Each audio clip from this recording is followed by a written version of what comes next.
For more on BC's fire situation, let's bring in CBC News science and climate specialist Darius Mahdavi in Vancouver. Darius, we heard from our reporter about the Boston Bar situation. What more can you tell us about the forecast in the coming days?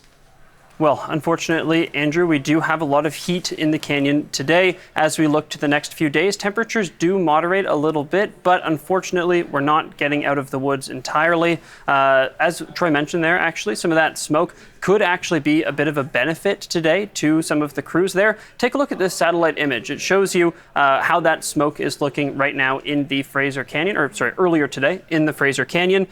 Very, very thick smoke there, blocking out some of the sunlight, which could help keep temperatures down when they otherwise could be coming up to maybe 40 degrees was the forecast before we started seeing all that smoke. So a small silver lining, but still that smoke very dangerous concern in terms of the air quality in the area, including extending down into the Fraser Valley from the Fraser Canyon. This is a photo taken last night. Brad is a well-known weather watcher here in the Pacific Northwest. He's taken many photos of extreme weather events here on the Lower Mainland, here in BC.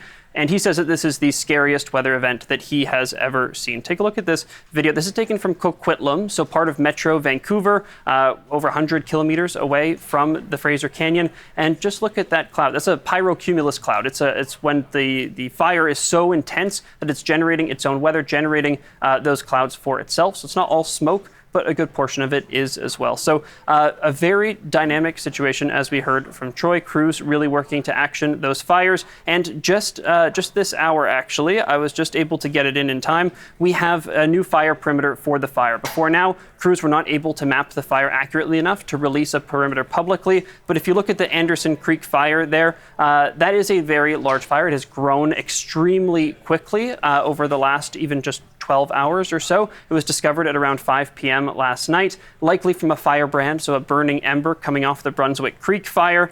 If you want to see how much growth we've seen, of course, the Anderson Creek fire grown entirely in the last 24 hours, but also we can take a look at the Brunswick Creek fire. That red area there, that is new growth in just the last 24 hours. So the heat and the winds really contributing to fire growth today, Andrew, just like yesterday. And so crews are going to have a difficult time, but they are hard at work actioning these fires. So let's zoom out. How are things looking for the rest of the province?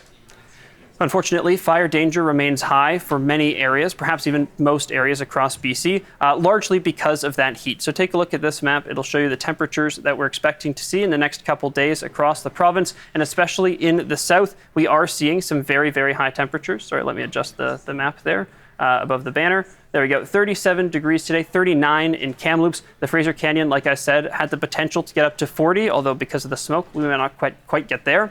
The worst of the heat is today, but in the next couple of days, temperatures still remain elevated above 30 degrees. It'll be a while before we see some true reprieve, probably not until the weekend.